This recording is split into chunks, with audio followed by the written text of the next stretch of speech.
juga mudah-mudahan bagian ini bisa sedikit memuaskan rasa penasaran kita yang sudah kita rasakan pada bagian kedua.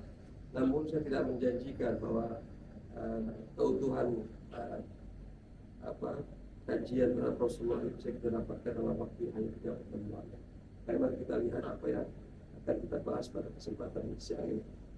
Baik, kita sudah mengupas pada pertemuan terdahulu bahwa ada satu metode yang harus kita eksplor dari Quran. Jadi sebaiknya Quran yang menjelaskan kepada kita siapa Muhammad, ketimbang hanya mengandalkan kita sendiri, persepsi kita, catatan sejarah, apalagi persepsi orang lain. Yang kita sudah bahas itu, orang punya pandangan yang berbeda. Tapi ketika Quran bicara itu seperti apa sih?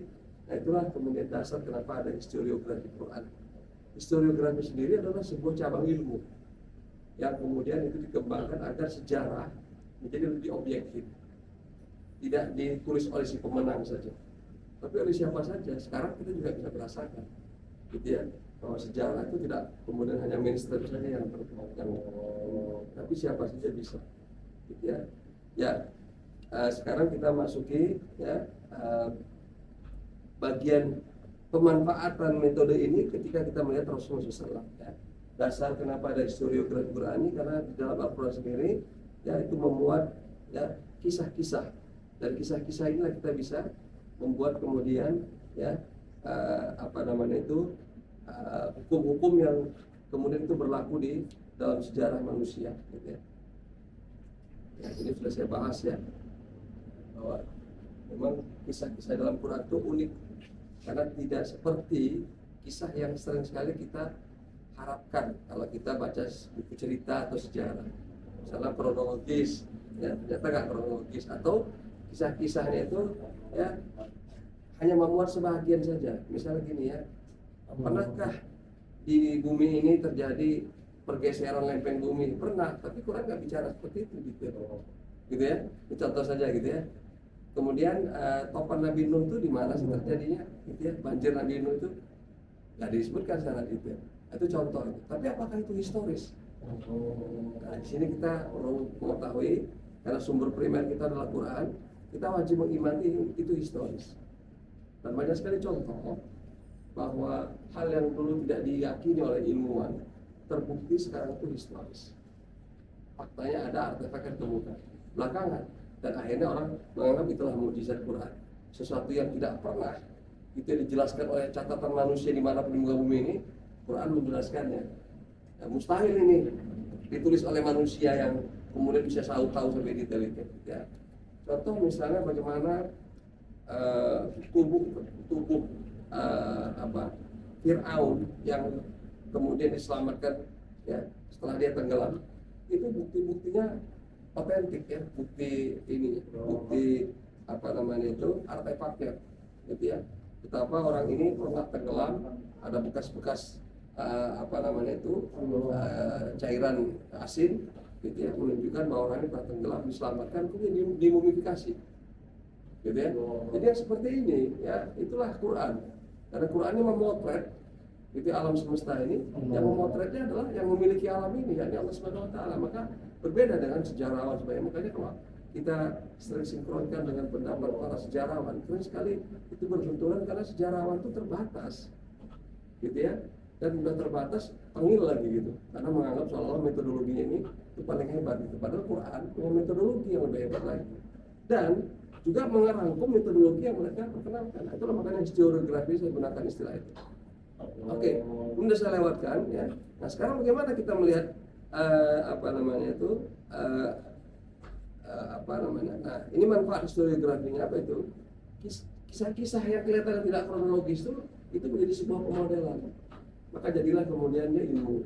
Contohnya kisah Nabi Nuh itu sebenarnya menggambarkan metode ilmiah Qurani dengan metode ilmiah modern. Itu bedanya di mana? Metode ilmiah modern itu bagus nggak bagus, buktinya kita pakai itu dalam kehidupan sehari-hari. Kita bekerja dengan metode ilmiah modern, dan hasilnya apa? Hasilnya kemajuan. Tapi metode ilmiah modern ini kalau orang tidak belajar secara filosofis ya, maka ini membahayakan. Kenapa? Karena dalam metode ini dia memangkas pikiran dia terhadap eksistensi Tuhan. Makanya orang modern itu menjadi sekuler, cenderung sekuler. Karena metodenya sendiri sudah membatasi. Ini contoh gini ya, ilmu biologi. Biologi itu artinya apa? Bios artinya hidup, logos artinya ilmu. Ilmu biologi adalah ilmu tentang hidup. Coba kita tanya sama ahli biologi di alam semesta ini, yang paling pintar. What is life? Apa itu hidup? Jadi kalau kita baca buku-buku biologi yang tebal-tebal tuh, saya punya itu di rumah, nggak ada di situ jawabannya. Yang ada hanya gejala hidup. Tapi yang disebut hidup itu nggak ada jawabannya. Mahiyal hayah dalam bahasa Arabnya, atau what is life in English, nggak ada jawabannya. Karena itu tidak bisa dijawab oleh biologi. Sebab biologi membatasi diri pada fakta-fakta yang hanya bisa diamati. Yang bisa diamati adalah gejala hidup. Virus hidup bukan. Kalau dari segi kemampuan mereplikasi dia hidup. Tapi kalau dilihat dari bentuk fisiknya dia tidak hidup. Maka dia daerah perbatasan hidup tidak hidup, gitu ya. Tapi kalau namanya mikroba atau namanya protozoa, gitu ya, dia disebut hidup karena sudah jelas kelihatan gejala hidupnya. Kan hanya itu yang bisa dilakukan oleh biologi. Ya, tapi what is life? Apalagi kalau pertanyaan lebih jauh lagi, what is the purpose of life? Untuk apa hidup ini? Dan nggak bisa dijawab biologi. Padahal katanya ilmu hidup. Nah, itu membuktikan bahwa ilmu hidup ini sudah membatasi diri pada hal-hal yang sifatnya hanya sifatnya tampak lahiriah. Nah, sama juga sejarah begitu. Sama juga ekonomi juga begitu. Dan nanti kalau kita buka nih semua ilmu pengetahuan modern yang sekarang kita nikmati ini, semuanya terpangkas pada bagian paling tinggi. Apa itu? Ya, dia tidak ya, melibatkan Allah. Nah, metode ilmiah Qur'ani yang dipakai oleh Nabi Nuh terbukti mengungguli metode ilmiah yang dipakai oleh anaknya Kan'an bin Nuh. Ini anak sama bapak ini, tapi dua cara berpikir yang berbeda. Itu hanya kita bisa tangkap kalau kita baca Quran surat Nuh dengan benar. Apa kisah Nabi Nuh? Ketika Nabi Nuh meminta kepada anaknya agar yuk masuk perahu, karena nggak ada yang bisa selamat ini kecuali Allah yang menyelamatkan. Ketika perahu ini dibuat aja orang banyak yang bingung. Kenapa harus buat perahu di puncak gunung?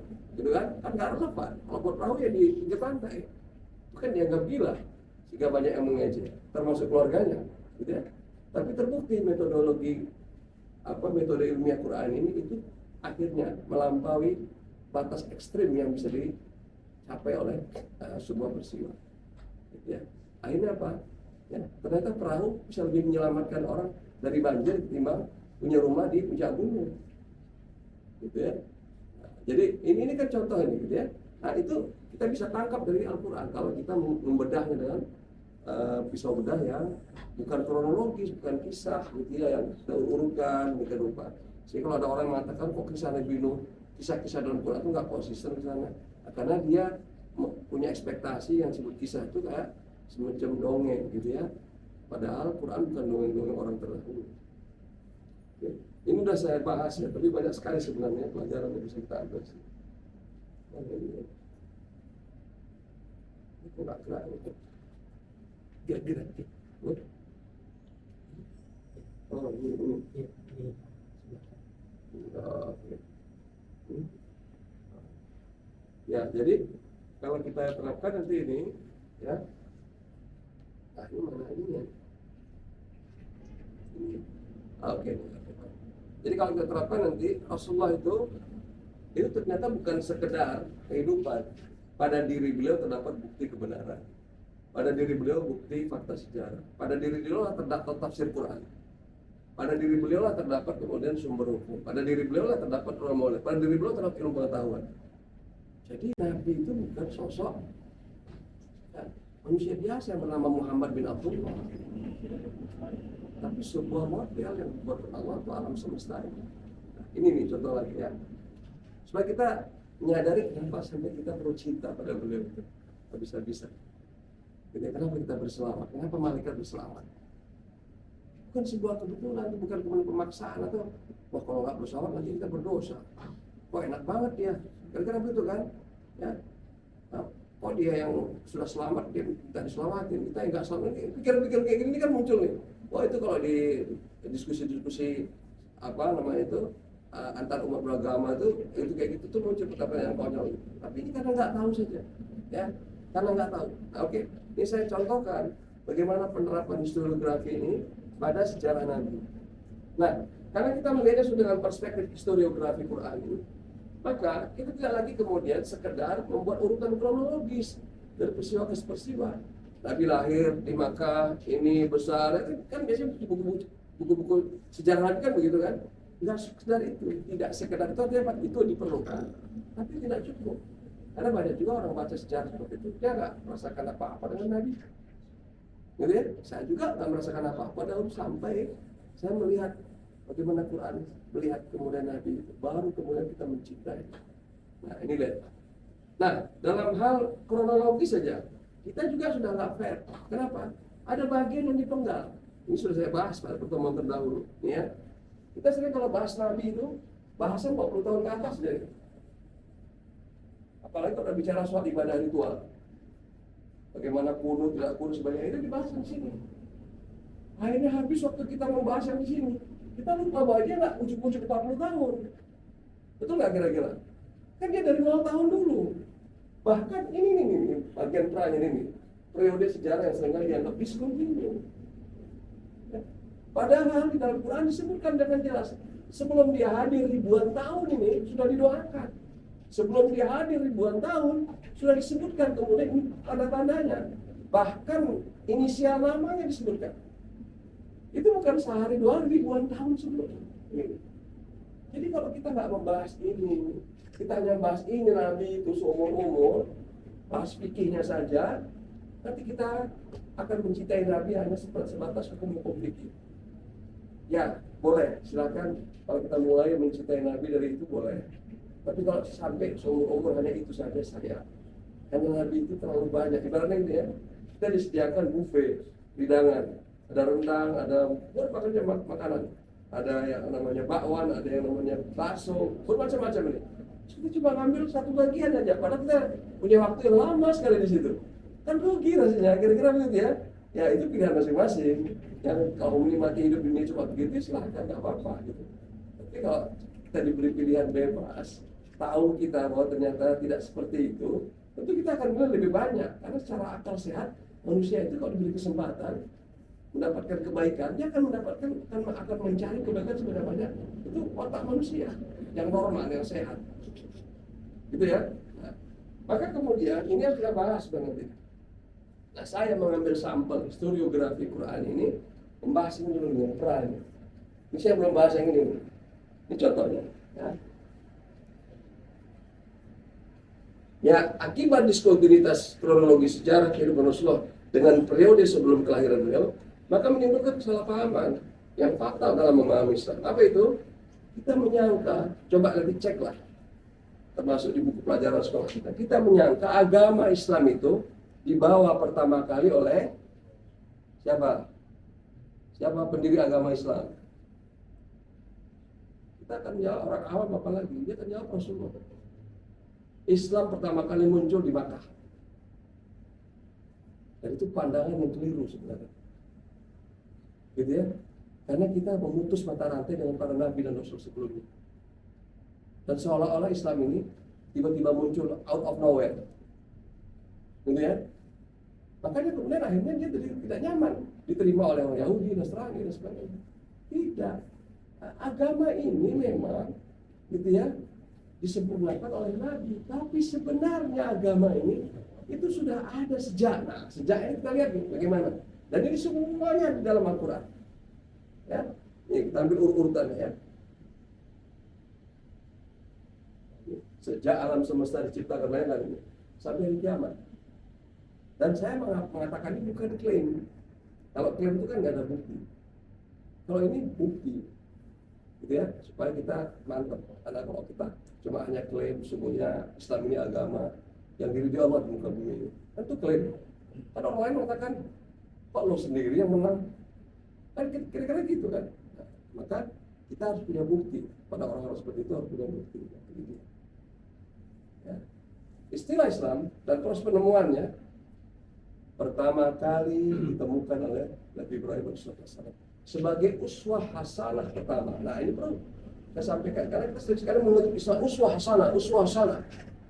Tapi kita lupa bahwa uswah hasanah pertama itu adalah Nabi Ibrahim. Surah Al-Mumtahanah ayat 4, 60 ayat 4. Dan kata itu 2 kali terulang dan kata itu 2 kali untuk beliau. Itu artinya apa? Sebenarnya beliau lebih uswah sebenarnya, kira-kira begitu. Derajat keuswahannya itu paling tinggi. Gitu ya. Ini perlu kita luruskan nih. Kalau kita jangan memandang Rasulullah sebagai uswah hasanah, betul. Tapi uswah hasanah yang Rasulullah adalah karena dia tiba pada uswah hasanah yang pertama. Bukan dia tiba-tiba muncul jadi uswah hasanah. Dan itu yang mengatakan Quran. Itu satu ya. Ya. Kemudian secara substansial Islam artinya tunduk patuh kan, artinya itu tunduk patuh Islam menyerah sepenuhnya adalah hukum dasar dan berlaku bagi seluruh makhluk di alam semesta. Nah, kita lihat ini contoh buktinya. Ini ayat dalam surat Al-Baqarah ayat 131. Sengaja saya garis bawah di sini. Nah, kita perlu tahu kenapa Nabi Ibrahim akhirnya menjadi uswah hasanah. Karena beliaulah yang Allah skenariokan manusia pertama yang menemukan, ya, yang mengalami proses penemuan jalan Islam. Jadi dia menemukan, oh ini jalan yang paling pintas kalau kita ingin mengenal Allah. Namanya Islam. Nah ini dalam ayat ini. Ya, idh qala lahu rabbuhu aslim. Ya, ketika Allah perintahkan kepada Nabi Ibrahim setelah dia mencari-cari Tuhan, ini kita sudah pernah dapat kajian itu sebelumnya. Bagaimana Nabi Ibrahim muda, ya risau dengan keyakinan di sekitarnya, orang nyembah patung diciptakan sendiri. Ya, pernah dia berdialog dengan orang-orang sekitarnya, kok nyembah sesuatu yang ngomong aja nggak bisa, tempeleng aja dia nggak membalas. Terus kemudian akal kita pakai apa ini, kira-kira gitu kan? Nah, kemudian dia berdialog dengan ayahandanya. Ayahanda kok begini nih? Ya, ini kan ada dalam semua kisah ini. Kemudian dia akhirnya melihat alam nih. Ini sebenarnya alam siapa yang ciptakan? Dia lihat langit. Wah ini Tuhan nih, kelihatan yang terang benderang nih. Begitu kalah cahaya bintang itu, dia kemudian mengatakan dengan akal sehat aja, kayaknya Tuhan nggak bisa gitu deh, masa Tuhan kalah. Terus kemudian dia lihat bulan besar, purnama, ya, itu kok belum purnama di padang pasir itu luar biasa, kelihatan besar sekali. Jadi dia mengatakan mungkin ini, tapi dia ini mengatakan oh enggak, buktinya begitu datang pagi hari cahayanya langsung tenggelam. Dan terakhir apa? Matahari. Kalau kita lihat sunrise di padang pasir atau di tepi pantai itu kelihatan dahsyat sekali. Nah dia mengatakan oh ini terakhir nih. Kenapa? Ini paling besar. Itu kan semua kita manusia di bumi ini kira-kira begitu mencari kebenaran. Tapi akhirnya apa? Dia berkesimpulan ini salah ini. Pendekatan ini nggak akan bisa mencapai dia. Nah disitulah dia berada pada posisi yang putus asa, hampir putus asa. Kalimatnya lagi lam yahdini rabbi la akunanna minal qawmidh dhalimin. Ya Tuhanku, tak siapa engkau namanya, tak siapa engkau, aku menyebutnya. Tapi kalau engkau tidak memberikan aku petunjuk, cara aku ini pasti akan menjadikan aku tersesat. Nah, pada saat seperti itulah, ya, Nabi Ibrahim ini berupaya untuk mengenal siapa Tuhannya. Allah kemudian menurunkan wahyunya kepadanya. Kamu kalau mau kenal aku, caranya mudah. Tunduklah, tunduk patuhlah, aslim. Dan Nabi Ibrahim menjawab, aslamtu li rabbil alamin. Aku tunduk patuh dan menyerah kepada yang menguasai seluruh langit dan bumi. Inline dengan aturan mainnya. Dan Nabi Ibrahim adalah yang pertama sekali menyatakan mendeklar dirinya Islam. Wa ana awwalul muslimin. Dan soal Al-An'am itu. Yang ini menjadi kalimat iftitah kita. Wa ana minal muslimin, karena kita belakangan. Tapi kalau Nabi Ibrahim karena menemukan wa ana awwalul muslimin. Aku orang pertama yang menemukan ini. Dan akhirnya apa? Ini diwasiatkannya kepada anak turunannya. Ini pada ayat berikutnya. Wa wassa biha Ibrahim min banihi wa Yaqub. Dan Nabi Ibrahim, karena ini penemuan terbesar di alam semesta yang tidak pernah lagi bisa ditemukan oleh manusia, gitu ya. Jadi kalau penemuan yang terbesar itu bukan menemukan benua Amerika, bukan menemukan listrik atau hukum Newton, gitu ya. Penemuan terbesar itu adalah menemukan jalan hidup yang selamat. Dan itu oleh Ibrahim. Jadi Allah memang memberikan Nabi Ibrahim ini proses mendapatkan kebenaran itu adalah proses penemukan. Karena kita ini kalau diajari, gitu ya, didikte, itu nggak demen. Nanti kan Nabi Adam itu dikasih lengkap semuanya, masih ngeyel kan, gitu kan? Manusia ingin tahu semuanya. Tapi kalau kita nemukan sendiri bahwa kalau kita nyebrang di jalan tol, insya Allah ketabrak, gitu ya, tersenggol, kita jadi sadar kan, iya ya benar, ternyata memang larangan nggak boleh nyebrang jalan tol itu memang benar ya, kira-kira gitu. Itu kan manusia umumnya begitu. Dan kita manusia modern tuh, makin modern kita, makin akhir zaman cara berpikirnya seperti itu.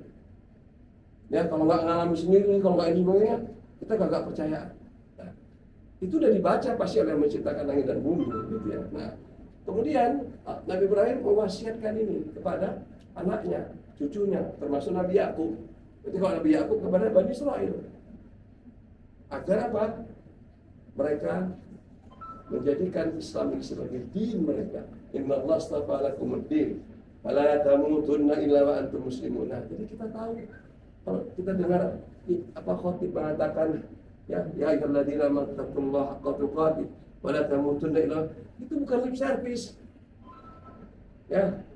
Yang kita dengar udah bertahun-tahun, enggak kira-kira?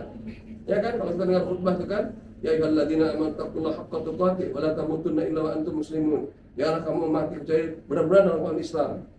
Ya, nantilah kalau pas dah nggak ada lagi kerjaan, saya tobat dah. Kira-kira gitu kan pikiran kita itu. Salah itu.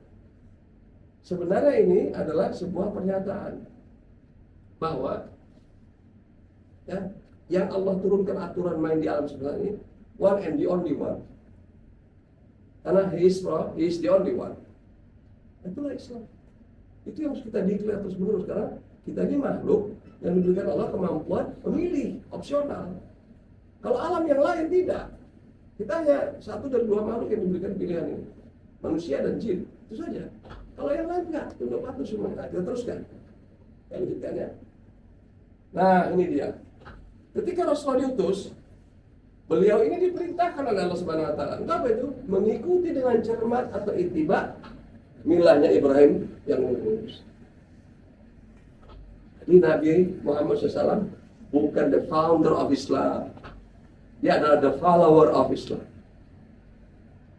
He's not the first. He's the last. Tapi yang melengkapi, yang menggenapi. Jadi biar kita tahu bahwa ya, Islam itu sudah ada sejak dulu. Ya. Kalau mereka yang benar ajarannya, pasti mereka adalah yang sudah Islam sejak dulu. Dan bisa saja itu ada di bumi mana saja. Bisa saja orang India dahulu, ya, nenek moyangnya Islam, karena menuhankan Allah yang esa, mengikuti aturan mainnya, sampai kemudian mereka menyimpang. Gitu kan?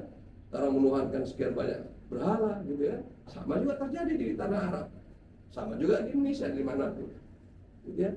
Sebab dorongan fitrah ingin menuhankan yang Maha Esa itu sudah disiapkan Allah di tiap diri manusia. Ya. Nah, jadi ini ya, kemudian kami wahyukan kepadamu, wahai Muhammad, ikutilah agama Ibrahim. Jadi ittiba. Ya, jadi artinya apa? Rasulullah bukan the founder of Islam, he's the follower of Islam, tapi yang menyerapi. Nah, melalui perspektif historiografi Qur'ani inilah kita dapat melihat bahwa kronologi sejarah kehidupan Rasulullah bersifat kontinu, tidak terputus dengan peristiwa sebelumnya, yakni para nabi dan rasul. Dari perspektif ini kita dapat memahami hadis berikut ini dengan mudah dan jelas, yakni bahwa para nabi dalam garis waktu sejarah para nabi dan rasul adalah batu bata pelengkap bangunan istana Islam. Ini disebutkan dalam hadis yang sahih. Nabi mengatakan, sesungguhnya aku dibandingkan para nabi rasul sebelumnya itu mirip seperti sebuah bangunan yang dibangun sedemikian rupa dan bangunan indah sekali. Setiap orang yang melewati bangunan ini akan mengatakan luar biasa indahnya ini. Tapi sayangnya tinggal kurang satu bata. Dan akulah bata yang kurang itu.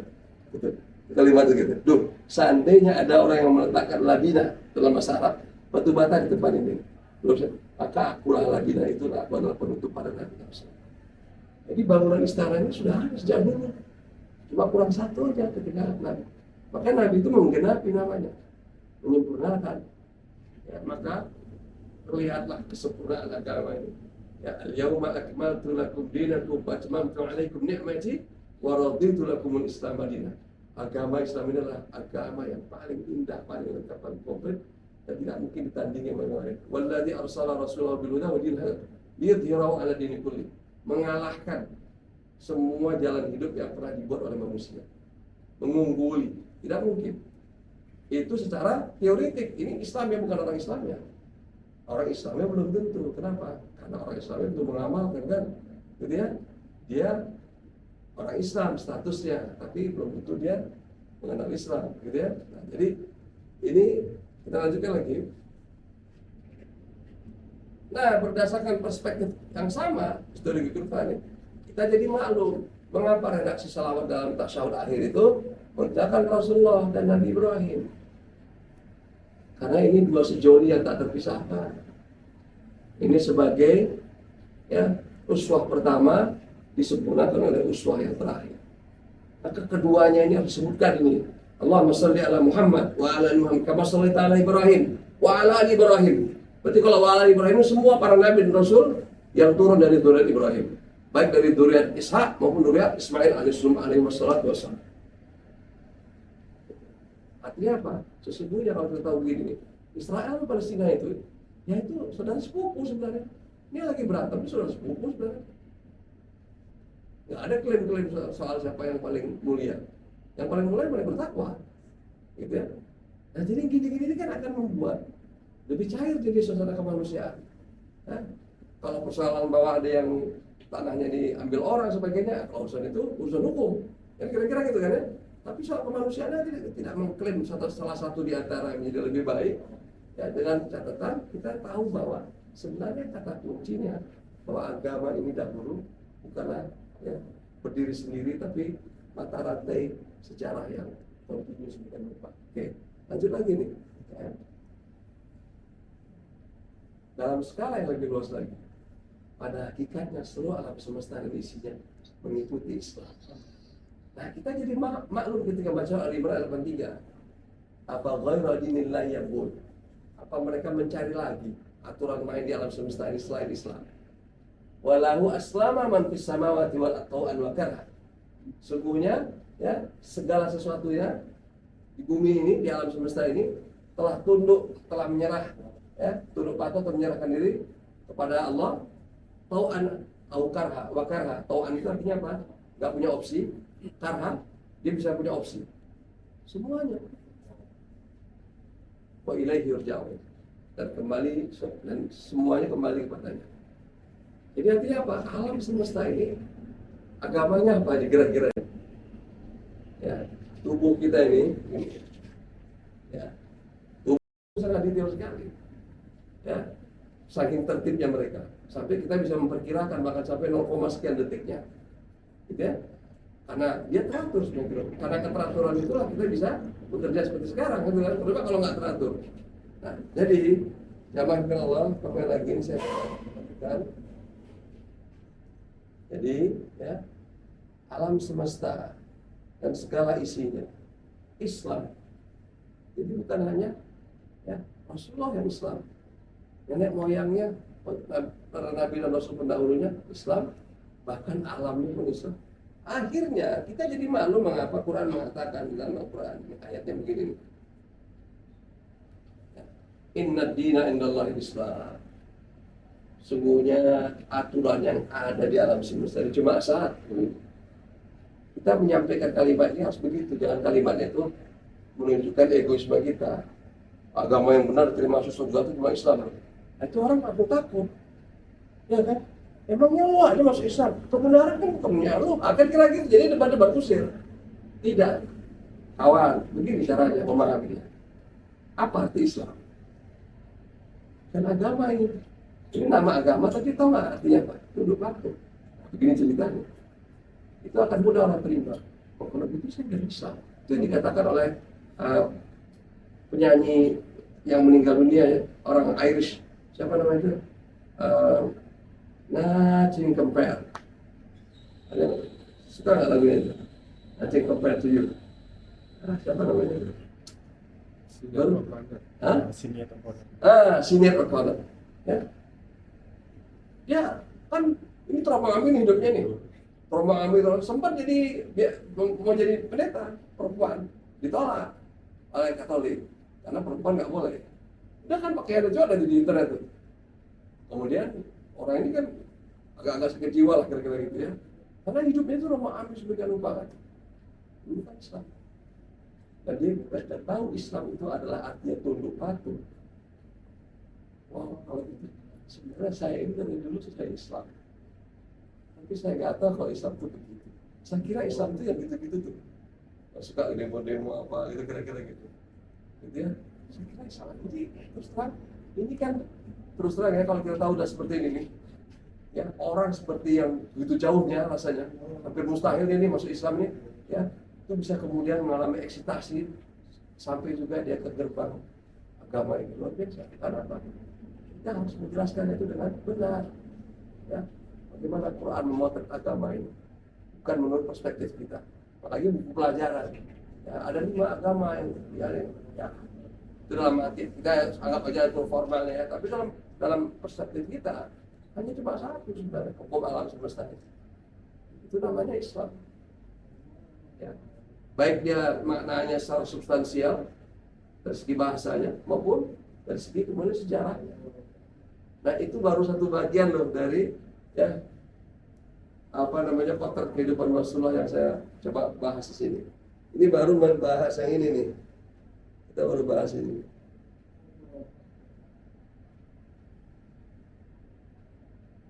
Nih, baru bahas yang ini nih. Gitu ya. Kita baru bahas yang ini nih. Kenapa Nabi bapaknya Abdullah, ibunya Aminah? Gitu ya. Kemudian kenapa pengasuhnya namanya Halimah As-Sa'diyah? Kita lihat gak ini, nama-nama ini apa ini?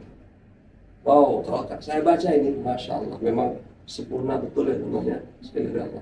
Coba, Halimah As-Sa'diyah ini bukan nama kebetulan. Dan kenapa? Hanya dia yang bisa menerima Rasulullah sebagai ibu asuh. Yang lainnya gak mau, gak bisa. Baca gak sejarah itu kita? Bagaimana bayi Muhammad ini ketika ini kan gak ada yang bisa.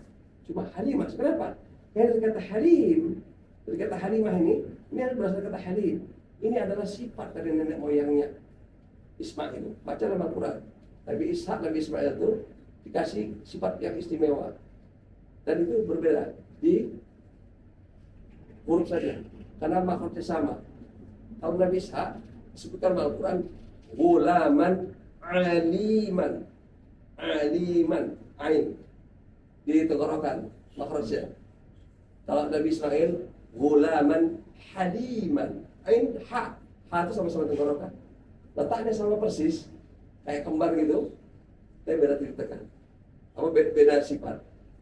Rasulullah diturunkan dari Ghulaman haliman ini, yang mengasuhnya, menyusuinya namanya Halimah As-Sa'diyah. Sebuah kebetulan bapaknya Abdullah dan dialah sejatinya yang Abdullah, dialah Abdullah. Ya. Ibunya Aminah telah digelari Al-Amin dan seterusnya. Ya. Jadi nama-nama Makkah sebenarnya bukan nama-nama yang kebetulan gitu ya, asal dibuat gitu enggak. Nah, kalau kita buka itu petanya kelihatan rapinya, tertibnya. Nah, kalau kita seperti itu menghayati ketika kita umroh, ketika kita tawaf, itu kita merasakan nikmatnya perjalanan spiritual. Tapi kalau kita cuma melihat orang gerak-gerak, mutar-mutar kayak jogging di GBK gitu kan, lama-lama kita habisin duit 40 juta cuma jogging-jogging itu apa ya, kira-kira gitu kan. Iya benar-benar demi Allah nih. Karena ada seorang jamaah, ya sudah almarhum sekarang, beliau itu ketika manasik normal-normal aja, nggak ada pertanyaan-pertanyaan yang aneh-aneh ikutinya. Tapi begitu peristiwa ketika ibadah itu dilaksanakan, tiba-tiba masuk bisikan setan. Pada saat dia tawaf, pada saat tawaf itu tiba-tiba muncul pikiran, katanya Ustaz, apa itu?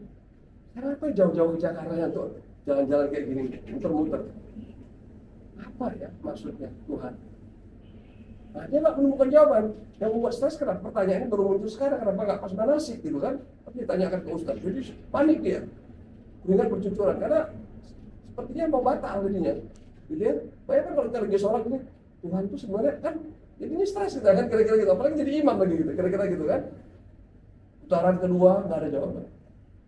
Sampai sebenarnya dia mau membatalkan tawaf dia. Ya. Atau mungkin sekalian balik ke Jakarta kan, pikiran gila ini sebenarnya ini. Udah di sana susah, dapat kesempatan susah gitu. Ini kejadian sesungguhnya ya. Putaran ketiga, kalau nggak salah keempat atau kelima, baru dia menemukan dapat jawaban itu. Sehingga dia nangis jadi-jadinya menyelesaikan tawafnya sampai ke tujuh. Dan dia menikmati betul kemudian sisanya.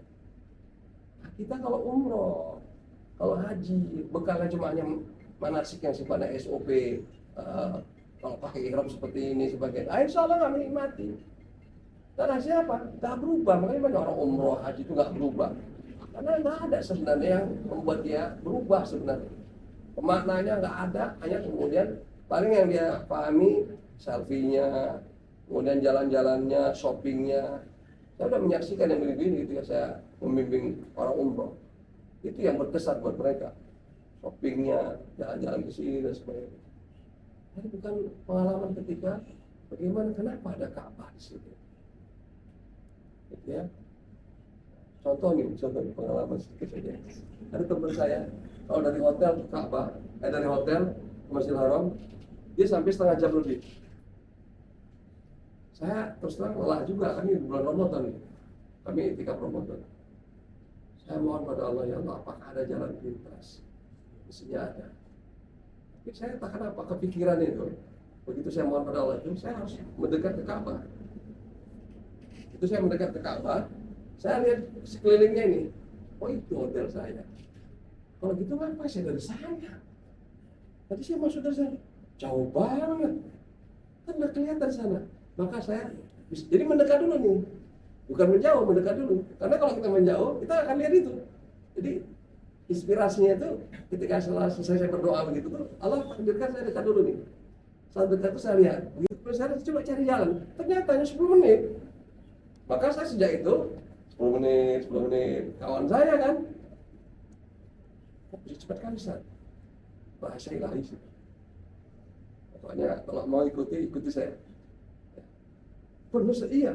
Saya sampai jauh mana. Belum lagi ketika itu ya, kalau masuk sini nanti ada yang dibatasi. Jadi akhirnya mau terlempar jauh, baru dia masuk. Bentar saya enteng aja gitu kan. Saya bilang ini semuanya rahasia Allah sih. Akhirnya dia penasaran nih, mau tahu. Ya Ustaz, udah ikutin dia, jangan banyak nanya. Seperti kayak Nabi Khidir dan Musa, kira-kira gitu ya. Nyata begitu saya ikuti jalannya, ternyata nggak jauh ya Ustaz, begitu. Gitu. Tapi kan menemukan itu kan nggak pada saat kemudian datangnya kami ke sana pertama kali, tidak. Setelah memohon dulu pada Allah, setelah kita susah dulu, jauh kali rasanya. Susah banget ini, ya Allah. Saya ingin kalau bisa jalannya lebih lintasan. Tapi kemudian saya digerakkan Allah tuh, kamu dekat dulu nih ke Ka'bah. Gitu. Karena kalau kita mungkin menjauh, itu lingkarannya mungkin jauh dan makin capek kita kan kalau tawaf kan itu nggak kira-kira. Jadi kalau kita mau nggak lelah tawaf itu dekatlah dengan Ka'bah. Karena cuma hanya 20 meter jadinya, kira-kira gitu. Nah, itu kan gitu-gitu itu kan nggak seketika itu langsung dapat gitu ya, insight seperti itu. Sama seperti gini ya. Saya selalu sulit untuk mencari tempat di Masjidil Haram itu, karena begitu saya keluar sebentar, ada keperluan apapun, datang lagi udah habis tuh, langsung diisi.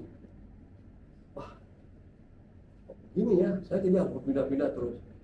Nah, itu kan baru terinspirasi. Ketika saya menyaksikan sekelompok orang, yang kemudian kalau sekiranya mereka ada yang keluar, yang satu mengisi. Jadi akhirnya 10 hari dia bisa di situ terus. Sementara kami nggak banyak kelompoknya. Kalau kita apa? Kita berkelompok dengan mereka yang berbeda. Disitulah saya akhirnya kenal sama orang Nigeria, orang Bangladesh, buat grup sendiri. Beda warga negara, nggak penting. Yang penting kami bersama. Nah dari sana saya terbuka. Di sini bertemu saya dengan ratusan ribu orang. Tapi kok saya ngurus diri saya sendiri ya?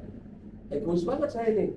Gitu ya, jauh-jauh saya. Kalau saya datang ke masing-masing negara, saya temui mereka, pasti membutuhkan waktu puluhan tahun itu. Ini saya udah bertemu dengan mereka, kok kemudian saya nggak cakepan, nggak ini sebagainya. Saya rubah mindset saya ini. Oke, saya niatnya beribadah, tapi saya ingin sama mereka ini lama. Maka asal ketemu orang, Assalamualaikum. Jadi saya merasa punya kawan banyak sekali. Assalamualaikum. Yang tampang-tampang seram dari Afrika sana, atau yang gagah dari Eropa sana, Assalamualaikum. Jadi cair semua. Gitu ya, mereka soal terheran-heran dengan saya kok Assalamualaikum itu urusan mereka. Tapi buat saya Assalamualaikum kawan, Assalamualaikum kawan, jadi banyak kawan. Gitu ya. Nah sementara kawan saya ini nggak gitu, egois banget. Gitu ya. Dan banyak sekali akhirnya ujian yang Allah berikan padanya di tempat itu. Ya. Oke, kembali lagi, jadi ini baru sebagian kecil saja ya. Jadi kalau kita bahas lagi ini, nanti kita ketemukan pada diri Nabi, terdapat apa saja pengetahuan yang bisa kita ambil pelajarannya. Oke, saya kira cukupkan ya. Jadi ya. Silakan pada pertanyaan.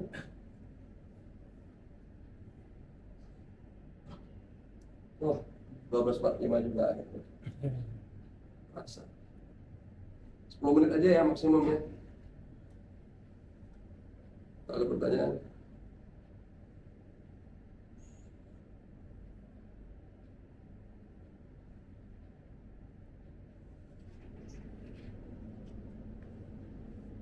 Nah, dengan pengalaman seperti itulah ketika menyaksikan Ka'bah itu, kita bisa kemudian tersentuh.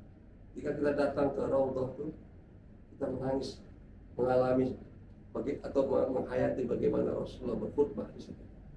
Bagaimana kemudian di sebelahnya itu ada kuburan orang yang paling istimewa di alam semesta. Kita Raudhah itu kan makam Rasulullah, gitu ya. Bagaimana kemudian orang ini didampingi oleh dua sahabatnya. Kenapa cuma dua? Yang lainnya kenapa nggak sampai di situ? Itu semuanya seperti kayak dibukakan oleh Allah Subhanahu wa Ta'ala. Gitu ya. Saya malah kemudian menghayati betul kenapa Raudhah Nabi itu cuma sepeta. Kenapa nggak diperluas? Ini buat saya jadi penghayat. Kenapa? Kalau bangun masjid jangan luas-luas. Sesuaikan dengan jumlah jamaahnya. Kalau jamaahnya katakanlah paling banyak nih kalau sholat subuh cuma dua saf, buat saja ruang ibadahnya 2 saf, jangan dibuat sampai 1000 saf. Tapi yang diisi hanya 2 saf. Kenapa? Itu jadi mubadir. Itu saya sampaikan di konsep tentang masjid yang sifatnya itu dynamic. Ya, jangan masjid itu kita fixkan space-nya itu untuk ibadah langsung 1000 meter, ternyata kepake cuma 10 meter. Coba betapa mubadir yang masjid kita ini. Banyak sekali luas-luas 3 lantai. Seumur-umur lantai 3 nggak pernah diisi. Terus untuk apa? Dipakai untuk aktivitas ekonomi nggak bisa, karena haram berdagang di masjid. Ini apa? Sia-sia jadinya. Untuk apa ya? Untuk gagah-gagahan. Kalau gagah-gagahan nggak ada nilai di sisi Allah. Kalau kita bangun masjid untuk selfie-selfiean, nggak ada nilai di sisi Allah. Karena masjid itu baru bernilai ketika beribadah seseorang di situ. Coba bayangkan betapa banyaknya umat Islam menghabiskan waktu, menghabiskan energi, menghabiskan dana. Satu menara, setelah dilaporin sama jamaah masa, Ustaz, alhamdulillah kita bisa nambah lagi menara selamat satu. Ini pengurus kita ini ya, kalau udah ada kelebihan duit dikit gitu ya, saya dipikirkan nambah menara. Kenapa? Ya memang senang kan gitu, supaya kelihatan. Padahal setelah saya ngisi pengajian itu rutin, setelah tambah menara, nggak nambah yang sholat. Nah, sekarang menara itu untuk apa? Dulu menara itu nggak ada, karena menara itu, minar itu sebenarnya adalah tradisi Persia. Membangun yang namanya itu benteng. Minar itu artinya apa? Tiang atau tonggak api, berasal dari kata nar. Itu tradisi Persia, orang Arab nggak mengenal itu. Terus sekarang kemudian seolah-olah kalau nggak ada menara masjid itu sama dengan nggak masjid. Itu kan belakangan, tapi kita nggak paham sejarah aja. Kemudian kita tambah sampai 10 sampai berapa. Padahal kan fungsinya itu panggil orang. Kalau kemudian kita satu menaranya kemudian bisa berkumpul banyak orang, kenapa kita buat 10? Padahal 10 ini kita bisa bantu anak yatim, bisa bantu nyekolahkan orang, bisa buat rumah orang-orang miskin yang jauh lebih bermanfaat. Itu loh maksudnya begitu. Nah, ini kita nggak memahami substansi. Gitu ya. Akhirnya apa? Itulah yang terjadi pada umat Islam. Nah, gini-gini ini ya, menurut saya kita perlu lakukan yang namanya itu perbaikan-perbaikan di tingkat fundamental ya, seperti itu. Oke, ada lagi? Ada yang ingin komentar nih? Karena tema ini kita anggap cukup dulu sampai sini. Saya belum sempat membahasnya sampai detail sekali. Karena kalau kita bahas tuh Masya Allah ya, luar biasa ya. Bagaimana Nabi itu menjadi ahli strategi. Nah ini juga nih, ya ahli strategi. Nabi itu, ya kalau kita tempatkan yang namanya Sun Tzu, Napoleon, Stalin, siapa ahli strategi di muka bumi ini?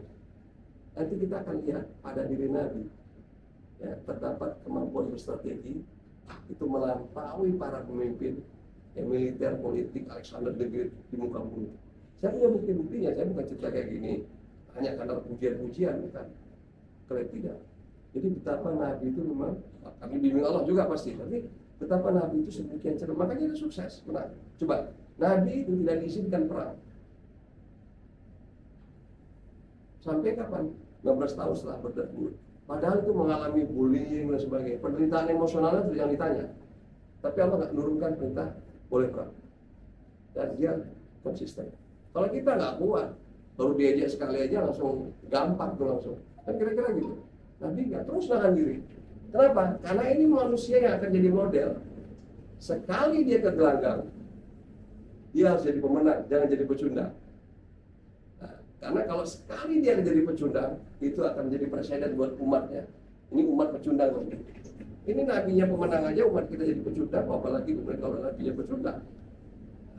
Coba, Nabi itu dalam sejarah perangnya tidak pernah kalah. Jadi dia satu-satunya pimpinan militer yang tidak pernah kalah.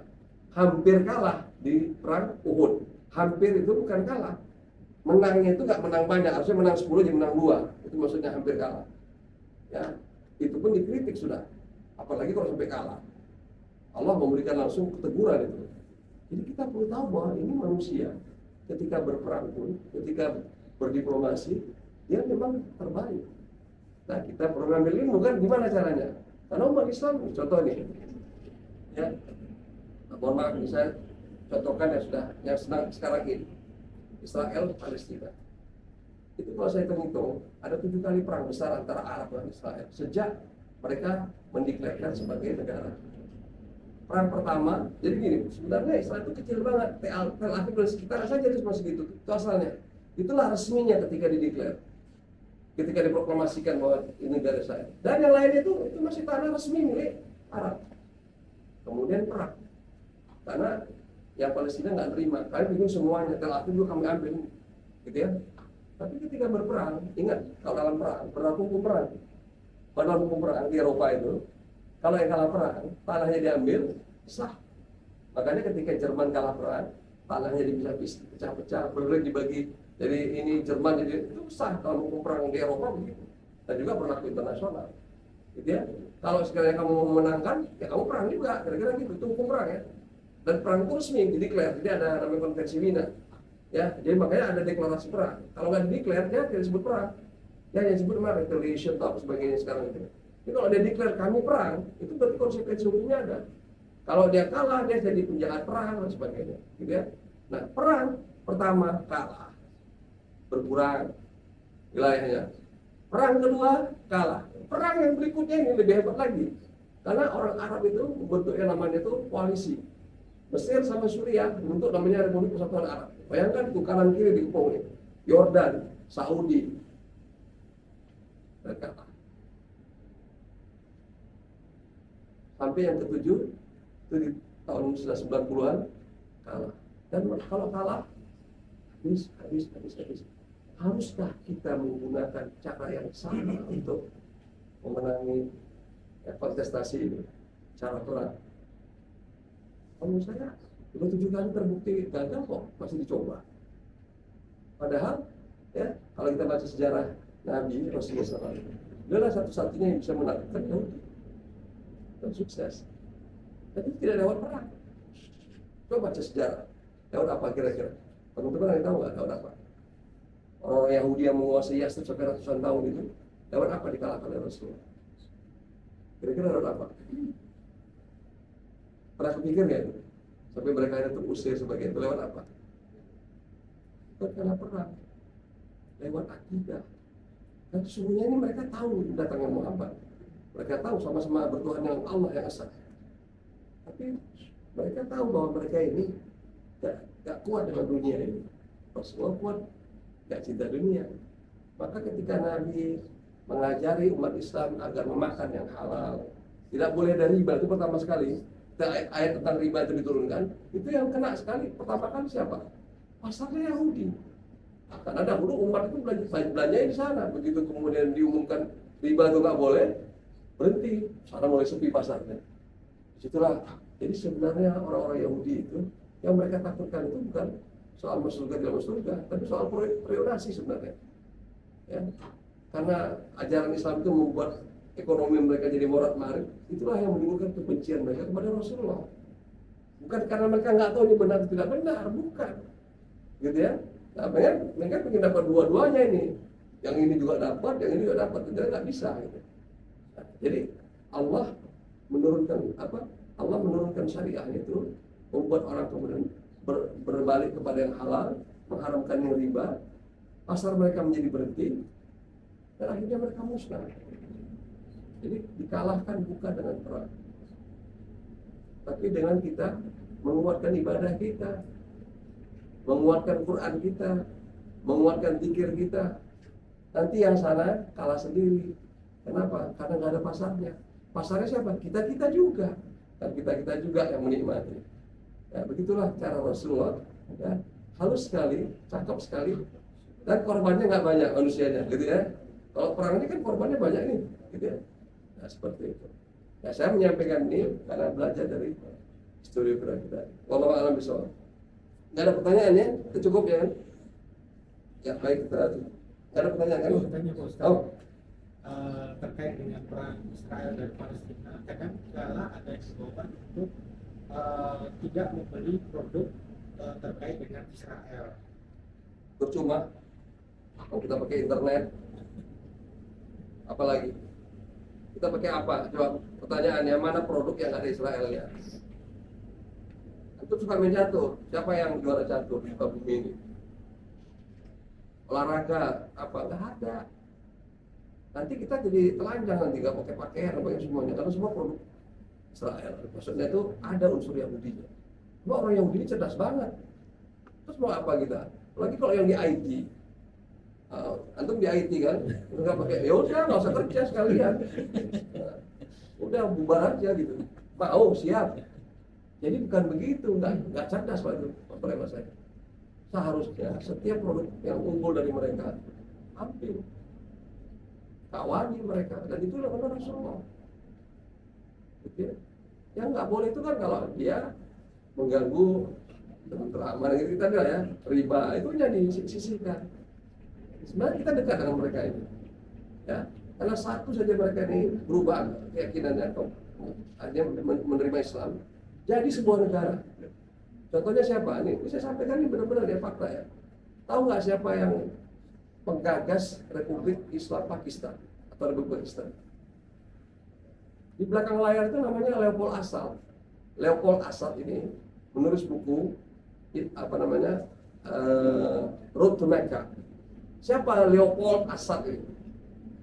Ya, Leopold Weiss, namanya Muhammad Asad, Islam. Wartawan Yahudi Austria. Itulah yang mendampingi Muhammad Ali Jinnah memproklamasikan berdirinya Pakistan. Bayangkan satu orang Yahudi masuk Islam jadi negara langsung. Kualitasnya itu, level hasilnya itu bayangkan.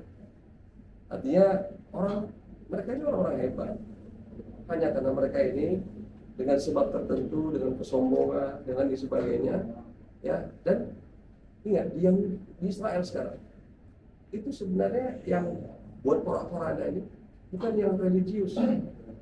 Kalau yang religius, ya, yang kelompok namanya itu, pokoknya kita tuh kayak kelompok tradisional gitu, nggak mau perang mereka.